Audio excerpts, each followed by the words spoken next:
Caballeros, hoxe un capítulo máis de Galeguidade. Hoxe vamos tratar un tema novo, un tema onde Galicia exporta máis desto que queso de tetilla. Vamos falar de fenómenos paranormais galicianos.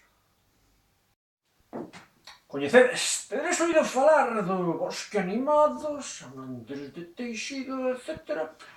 San Andrés de Teixido é como para nós como un centro temático, terra meiga. Aí podes comprar a erva de namorar e todo. En fin, eso merecería un capítulo aparte. Voume centrar a fenómenos paranormais máis ben actuales, do século XXI, de acordo? Entonces, vamos falar primeiro de lugares mitolóxicos. Preparade. En Galicia temos unha especie de triángulo das Bermudas, un sitio aí onde non se sabe que sucede e hai como teletransportacións, cosas moi raras de nuestros señores se teñen visto. Onde está eso? Ese triángulo máxico está no cruce da Pereira. Chegas ao cruce da Pereira, a estrada Coruña-Santa Comba, chegas aí esa rotunda traga todo, amigo, como un burato negro. Desde aí chegas, podes ir a calquer lugar do mundo. Vas a Santa Comba, vas a Muros, vas a Santiago, vas a Negreira, tiras para Ordes, o lugar, a cima do mundo, Entón aí, tú deixas aí un adolescente e, filliño, o día seguinte non sabe onde estuvo. Perde o seu coñecemento e o noso río Letes, como dos romanos, aí desaparece. Pero un rapaz, que fixeches? Nada.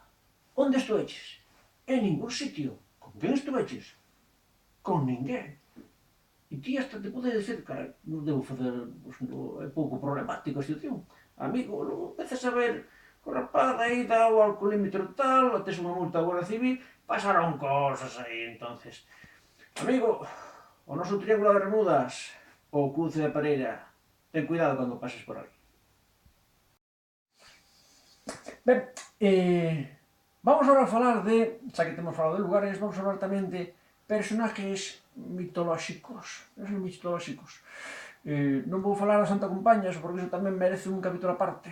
Nos, aquí, vades empezar, si quería facer un apunte sobre imaginarios. Imaginarios que, por exemplo, que as propias autoridades intentan de que te creas que existen como para algo así.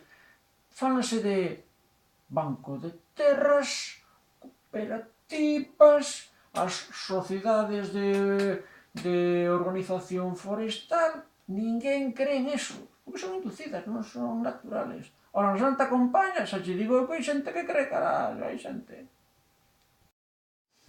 Ben, personaxes, atención, personaxes fantasmagóricos. Hai un que mete medo porque unha bestia desoladora acaba con nosos recursos forestais. Ese é o Brutamonte, rapaz aseo, medio toleño, que anda cun chisqueiro, nai que pariu, pois ese tal. Para acabar con el, hai unha bestia, que é o rei do monte. Tens que facer unha invocación para chamalo. Colles un marco de terras e o moves. En canto moves un marco de terras, desaparece e aparece o galego de metro cuadrado. O galego de metro cuadrado, este bicho, sempre vestido da mesma forma. Te dará sempre un chaleco fosforescente, un vergallo para canear a xente. Este, xa vos digo, para que aparezca mover un marco de terras. O tipo sabe todas as lindes de toda a vecindade. É un tipo que non te podes permitir o lujo de levarte mal. Ten moito cuidado con el, pero sí, é eficaz. Ben, vamos a ir rematando, vamos a poñer unha moraleja. Os galicianos non temos especial medo por fantasmas. De feito, tenemos as casas ao lado do cementerio, tampouco temos moito problema. Son a nosa familia. A quen tememos? Pois a certos vivos, que eso sí que dá medo, eso sí. A quen dá máis medo? Para empezar o demo, que existe, é real. Fixade, bueno, aquí tedes. Este é o demo. Aquí o tedes o demo, aquí está o demo, mira ben, os tipos ríense de nós.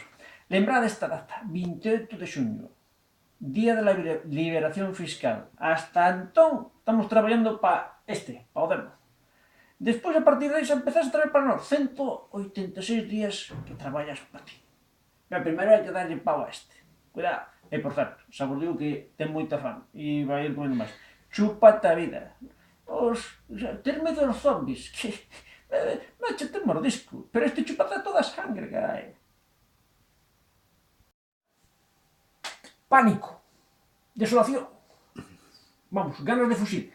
O galego, desde que tens, menos antes de que teña sentido, pero fixade, xa son 30 anos, ven a este bicho, estes bichos mitológicos, e escapan, pero vamos, porque saben que esos bichos sempre saen de caza. Sempre.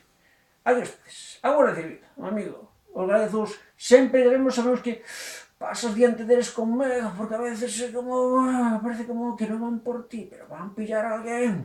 Portante que pillen a outro que non seas ti, amigo, é así, é vida. Fuxe.